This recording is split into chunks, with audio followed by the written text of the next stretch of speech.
अस्सलाम वालेकुम my YouTube family, कैसे हैं आप सब लोग। उम्मीद है कि आप सब लोग ठीक होंगे और मज़े में होंगे।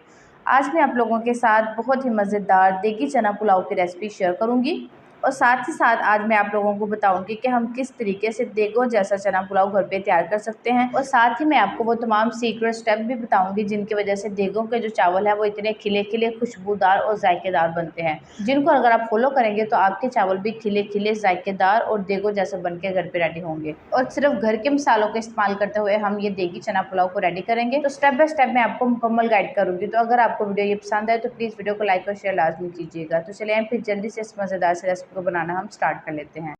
बिस्मिल्लाहिर्रहमानिर्रहीम। तो इस देगी चना पुलाव को बनाने के लिए हम सबसे पहले एक कढ़ाई लेंगे और उसमें हम घी या ऑयल शामिल कर देंगे। तो यहाँ पे हाफ कप मैंने घी का शामिल कर दिया है और इसमें हम प्याज शामिल कर देंगे। यहाँ पे मैंने 2 बड़े साइज़ के प्याज लिए थे और उसे हम इसमें ऐड कर देंगे। अब प्याज़ों को हम इतना फ्राई करेंगे कि इसका जो कलर है वो ब्राउन हो जाए। तो यहाँ पे देखें प्याज़ों का कलर चेंज हो चुका है। तो प्याज़ों पे बिल्कुल परफेक्ट कलर आया है, इससे ज़्यादा आपने डार्क कलर इसका नहीं करना, ठीक है। अब हम फ्लेम को बिल्कुल लो पे कर देंगे और इसमें से हम थोड़ा सा प्याज निकाल लेंगे जिसको हम बाद में यूज़ करेंगे। और इस प्याज में हम हाफ कप पानी का शामिल करेंगे और ऊपर से कवर करेंगे ताकि इसके छींटे वगैरह उड़ के हमारे हाथों पे ना पड़े। तो ये देखें पानी ऐड करने के बाद कितना खूबसूरत प्याज ने अपना कलर छोड़ दिया है। तो अब हम इसमें एक करी पत्ता ऐड करेंगे और इसमें हम 1 टेबलस्पून जीरा, 1 टुकड़ा दालचीनी, 4 से 5 अदद हम इसमें लौंग शामिल कर देंगे और 10 से 12 अदद हम इसमें काली मिर्ची शामिल कर देंगे। और साथ ही अब हम इसमें 1.5 चम्मच अदरक और लहसुन का पेस्ट शामिल कर देंगे। अब हम इनको अच्छे तरीके से भून लेंगे ताकि लहसुन की स्मेल भी इसमें से ख़त्म हो जाए और जो हमारे खड़े मसाले हमने इसमें ऐड किए हैं वो भी अच्छे तरीके से भून जाए। तो पेस्ट और खड़े मसालों को हमने 1 मिनट तक भून लिया है अच्छे से। अब हम इसमें स्पाइसेस ऐड करेंगे। तो 1 टेबलस्पून हम इसमें कुटी हुई लाल मिर्च शामिल कर देंगे, 1 टीस्पून हम इसमें हल्दी शामिल कर देंगे, 1 टेबलस्पून हम इसमें नमक का शामिल कर देंगे या आप अपने टेस्ट के अकॉर्डिंग भी इसमें ऐड कर सकते हैं। और 1 टीस्पून हम इसमें लाल मिर्चों का पाउडर शामिल कर देंगे, 1 टेबलस्पून हम इसमें धनिया पाउडर शामिल करेंगे और 1 टेबलस्पून हम इसमें गरम मसाला का पाउडर शामिल कर देंगे। अब इन मसालों को हम इसमें अच्छे से भून लेंगे ताकि इनका कच्चा फ्लेवर ख़त्म हो जाए। अच्छा, एक और बात कि देगों वाले इसमें अचार भी ऐड करते हैं जो कि मैंने ऐड नहीं किया क्योंकि मेरे पास अवेलेबल नहीं था, तो इसलिए मैंने अचार इसमें ऐड नहीं किया। आप चाहें तो इसमें अचार के 1 या 2 चम्मच इसमें ऐड कर सकते हैं। अचार ऐड करने से भी इसका जो फ्लेवर है वो बहुत ही मज़े का हो जाएगा। तो ये टोटली आप पे है, अगर आप इसमें अचार ऐड करना चाहते हैं तो आप कर सकते हैं, अदरवाइज़ उसके बगैर भी ये बहुत ही मज़े के हमारे चना पुलाव बन के रेडी होंगे। और साथ ही हम इसमें इमली शामिल करेंगे। यहाँ पे मैंने 1/4 कप के करीब इमली ली थी जिसमें मैंने थोड़ा सा पानी ऐड करके इसे अच्छे से भिगो दिया था। और साथ ही हम इसमें टमाटर शामिल कर देंगे। तो यहाँ पे मैंने 2 मीडियम साइज़ के टमाटर लिए थे जिसे मैंने स्लाइसेस में कट कर लिया है। अब हम इसे अच्छे से मिक्स कर लेंगे। तो टमाटर और मसालों की अच्छे से मिक्सिंग हो चुकी है। अब साथ ही हम इसमें हाफ कप दही का शामिल कर देंगे और इस मसाले की अच्छे से भुनाई कर लेंगे। बेसिकली हम मसाले को इतना भुनेंगे कि इसका ऑयल रिलीज़ हो जाए और जो हमने इसमें टमाटर ऐड किए हैं और जो दही ऐड किया है उसका पानी अच्छे से ड्राई हो जाए। तो ये देखिए मसाला हमारा अच्छे से भुन चुका है और पानी इसका सारा ड्राई हो चुका है। अब इस पॉइंट पे हम इसमें चने शामिल कर देंगे। तो 1 कप मैंने चने लिए थे जिसको मैंने भिगो दिया था। देन उसके बाद मैंने चनों को बॉईल किया है। तो चनों को बॉईल करते हुए मैंने इसमें 1 चम्मच नमक का ऐड किया था, इसीलिए मैंने चावलों में थोड़ा नमक ऐड किया है, ठीक है। तो बॉइल्ड चनों को हम इसमें शामिल कर देंगे और चनों को भी हम 1 से 2 मिनट के लिए अच्छे से भून लेंगे ताकि जो स्पाइसेस का फ्लेवर है वो भी चनों में अच्छे तरीके से मिक्सअप हो जाए, ठीक है। तो ये देखें चने हमारे भुन चुके हैं। अब हम इसमें चनों का पानी शामिल करेंगे। तो जिस पानी में हमने चनों को बॉईल किया है वही पानी हम इसमें ऐड करेंगे। यहाँ पे मैंने 2 ग्लास चावलों के लिए थे और उससे हम डबल पानी इसमें ऐड करेंगे। अगर आप 2 ग्लास चावल ले रहे हैं तो उसमें आपने 4 ग्लास पानी का शामिल करना है, ठीक है। तो ये बिल्कुल परफेक्ट मेजरमेंट है। और साथ ही साथ अगर आपको मेरी ये वीडियो अच्छी लग रही है तो मेरी आपसे हम्बल रिक्वेस्ट है कि वीडियो को लाइक कर लें और चैनल को भी लाजमी सब्सक्राइब कर लें ताकि आप इसी तरह की मज़े की रेसिपीज़ को वॉच कर सकें। और अब साथ ही हम इसमें 5 से 6 अदद हरी मिर्ची शामिल कर देंगे। इसको कवर कर देंगे और कवर करके हम पानी को 1 बॉयल आने तक कुक करेंगे। तो ये देखें पानी को बॉयल आ चुका है।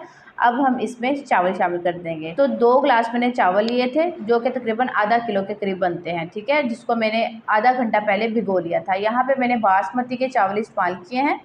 आप कोई भी अच्छे से चावल जो आप रेगुलर यूज़ करते हैं उनका यूज़ आप कर सकते हैं। तो यहाँ पे एक इम्पॉर्टेंट बात आप लोगों के साथ शेयर करूँगी कि जब भी आप चावल बनाएं तो लाजमी उसे आधा घंटा पहले भिगोएं चावलों को। और खिले खिले चावलों को बनाने के लिए इसमें जो दूसरी इम्पोर्टेंट बात है वो पानी की बिल्कुल परफेक्ट मेजरमेंट है। अगर आप सही मेजरमेंट के साथ पानी चावलों में ऐड करेंगे तो आपके चावल ढीले नहीं पड़ेंगे, टूटेंगे नहीं और खिले खिले बन के रेडी होंगे। और इसमें कोई रॉकेट साइंस नहीं है, बहुत सिंपल और ईजी से इसके स्टेप हैं। अगर आप इन स्टेप को अच्छे से फॉलो करते हैं तो मैं आपको गारंटी देती हूँ कि आपके चावल अच्छे और खिले खिले बन के रेडी होंगे। तो चावलों को हमने इसमें ऐड कर दिया है।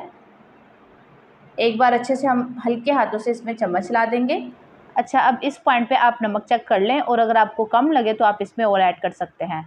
अच्छा, अब इस पॉइंट पे भी चावलों में पानी का अंदाज़ा लगाया जा सकता है, तो उसके लिए आपने इस बात को अपने माइंड में रखना है कि चावलों में आपने इतना पानी ऐड करना है कि चावल अच्छे से डूब जाएं और 1/2 इंच पानी चावलों से एक्स्ट्रा हो, ठीक है। तो अगर आप इस स्टेप को फॉलो करेंगे तो इससे भी आपके जो चावल हैं वो खिले खिले और लंबे बनेंगे। तो ये भी बिल्कुल परफेक्ट मेजरमेंट है। अगर आप इस तरीके को फॉलो करना चाहते हैं तो ये तरीका बेस्ट है। लेकिन जो पहले मैंने आपको बताया है कि अगर जितने चावल आप यूज़ कर रहे हैं उससे डबल पानी आपने ऐड करना है, तो वो तरीका भी बिल्कुल परफेक्ट है। अब हमने चावलों को इतना करना है कि पानी सारा अच्छे से ड्राई हो जाए। तो ये देखें, पानी काफ़ी हद तक चावलों में से ड्राई हो चुका है और थोड़ा सा पानी अभी भी बाकी है। इस पानी को भी हम थोड़ा सा और ड्राई कर लेंगे। तो ये देखें, चावलों में से ऑलमोस्ट पानी ड्राई हो चुका है, लेकिन थोड़ा सा अभी भी पानी चावलों में मौजूद है। वो इसलिए क्योंकि चावल हमारे कनी पे है, तो उसके लिए भी हमें थोड़ा सा पानी रिक्वायर्ड होगा, इसलिए हमने इससे टोटल मुकम्मल तौर पर चावलों को ड्राई नहीं किया। तो अब इस पॉइंट पे हम इसमें फ्राइड अनियन ऐड कर देंगे जो हमने पहले बचा के रखे हुए थे, और साथ ही हम इसमें फ्रेश पुदीना ऐड कर देंगे और कुछ लेमन के हम इसमें स्लाइस ऐड कर देंगे। पुदीना और फ्राइड अनियन ऐड करने की वजह से हमारे चावलों में बहुत ही मज़े की खुशबू आएगी और इसका फ्लेवर भी बहुत मज़े का हो जाएगा। तो ये आप लाजमी ऐड कीजिएगा। तो इसका ढक्कन को हम कपड़े के साथ कवर कर देंगे ताकि जो स्टीम है वो इसकी रिलीज़ ना हो सके। और इसके नीचे हम एक तवा रख देंगे और बिल्कुल दम वाली स्लो फ्लेम पे हमने 10 मिनट के लिए चावलों को दम पे लगा देना है। तो दम पे लगाए हुए चावलों को 10 मिनट हो चुके हैं। अब हम चावलों को चेक कर लेते हैं। तो ये देखें कितने मज़ेदार और खिले खिले हमारे चना पुलाव बनके रेडी हुए हैं। यकीन करें, इसमें से सेम वही खुशबू आ रही है जैसी देग के चावलों में से आती है। बहुत ही मज़े के और खुशबूदार हमारे चना पुलाव बनके रेडी हुए हैं। अब यहाँ पे एक और इम्पोर्टेंट टिप आप लोगों के साथ मैं शेयर करूँगी कि जब हम चावलों का दम खोलते हैं तो फौरी बाद आप चावलों में चम्मच ना चलाएं, इससे हमारे चावल टूट जाते हैं और उनकी सारी लुक ख़राब हो जाती है। तो दम से खोलने के बाद आप चावलों का ढक्कन उठा दें और 1 से 2 मिनट के लिए आप चावलों को हवा लगने दें ताकि चावलों में जो एक्स्ट्रा स्टीम है वो रिलीज़ हो जाए और चावल थोड़े से जान में आ जाएँ। तो ये बहुत इंपॉर्टेंट स्टेप है, ठीक है। तो अब हम चावलों को डिश आउट कर लेते हैं। तो ये देखा आपने कितना सिंपल और इजी सा मेथड है चावलों को तैयार करने का, और यकीन करें खाने वाला कह नहीं सकेगा कि आपने इन चावलों को घर पे तैयार किया है। सेम देखो जैसा इसमें फ्लेवर और वही खुशबू और वही इसका जायका है।